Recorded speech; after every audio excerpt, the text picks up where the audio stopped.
Hey folks, thank you for your very positive reaction to our last video showing you how to get a whole bunch of cinematic shots out of this tiny little DJI Neo drone.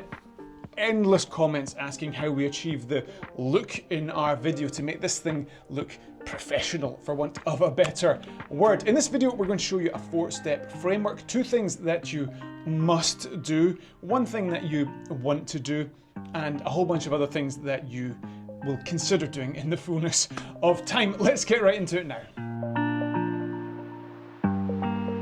For professional results, you cannot use auto exposure with any camera, never mind an inherently limited small sensor camera like we have here on the DJI Neo.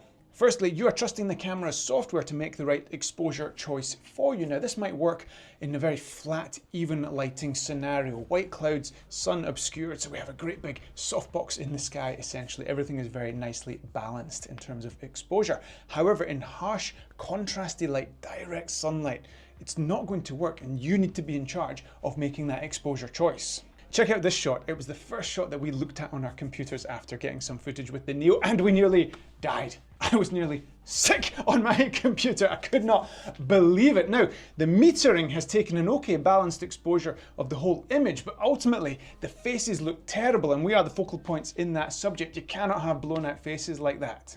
By contrast, in this shot using manual exposure, I was able to lower the exposure to protect Alina's skin tones. Now, yes, the rest of the image is dark, and we'll try and deal with that later if possible, but ultimately you need to protect the highlights, and if those highlights are on a face, you really need to protect them, and the only way you're going to be able to do that is by setting a manual exposure that you can control.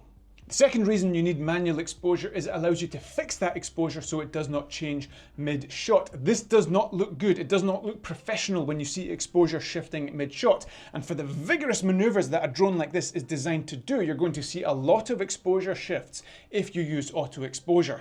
Sticking with the previous example, look at the exposure change on my jacket. Almost between the frames, it creates this unpleasant flicker effect, and it just does not look professional. On this outtake of a tracking shot, if I speed it up, look at the sun pulsing in the sky. Again, doesn't look good.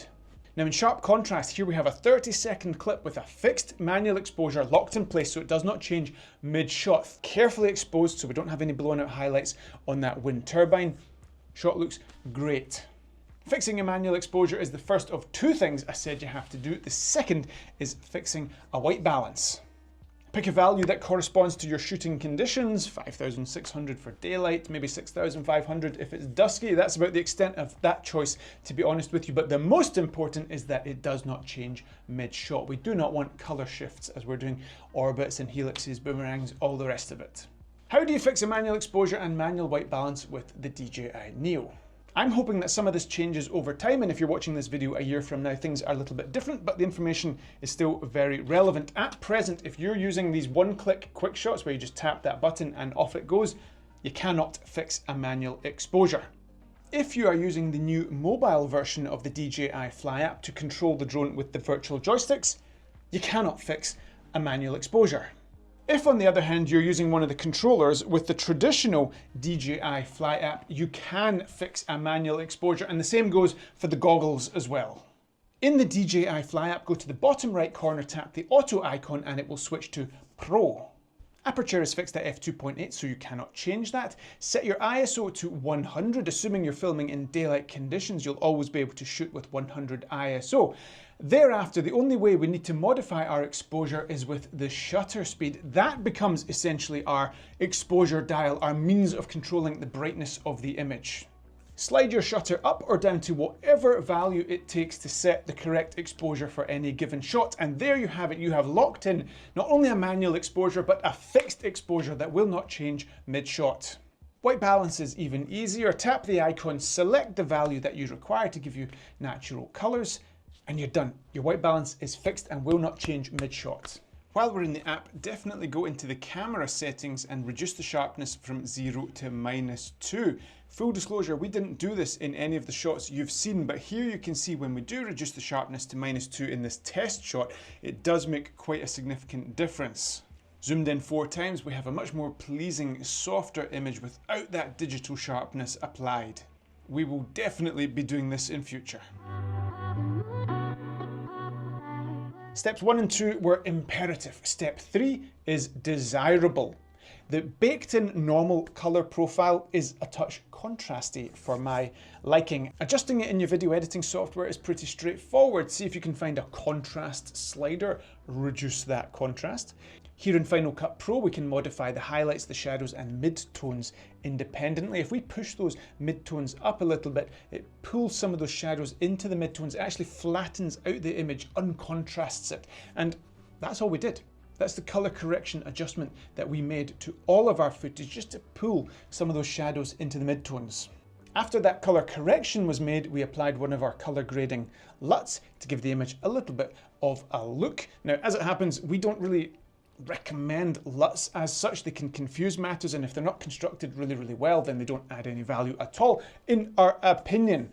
That being said, if you do want to replicate our look, we have for many years sold not only our LUTs, but also a 50-minute free training that teaches you the ins and outs of color grading and color correction in more detail, so you can get the most out of those LUTs. So check out the links below, not only to that, but all our free resources that help you progress yourself throughout this aerial filmmaking journey. I want you to take away from this video that that's not why our footage looks different. Yeah, it makes the colors look a little bit different or something like that, but steps 1, 2, and 3 are the reason the footage looks different. Shooting manual exposure, manual white balance, and just modifying that contrast ever so slightly.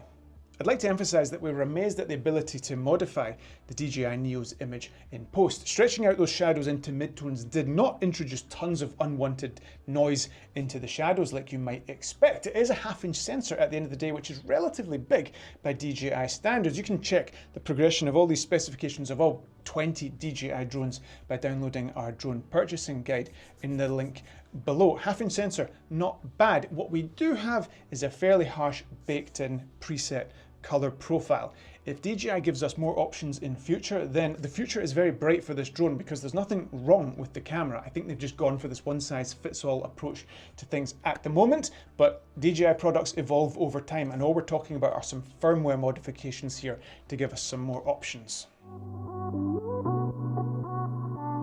I said there were 4 steps in our workflow, and the 4th is a little bit more vague and difficult to define. You have to build your skills and understand how to work within the limitations of certain cameras. Here we have a relatively small sensor to work with, and we have to play to the strengths of that camera, understand how it's going to react during sunset and sunrise, for example, and train your judgment in terms of picking the right exposure value at any point in time. You need to protect those highlights. You need to make a judgment with experience, knowing whether or not you can then modify the image in post to bring those shadows back up, having protected the skin tones, for example, in a sunset. If you don't think you can, based on experience, you just need to think about a different shot.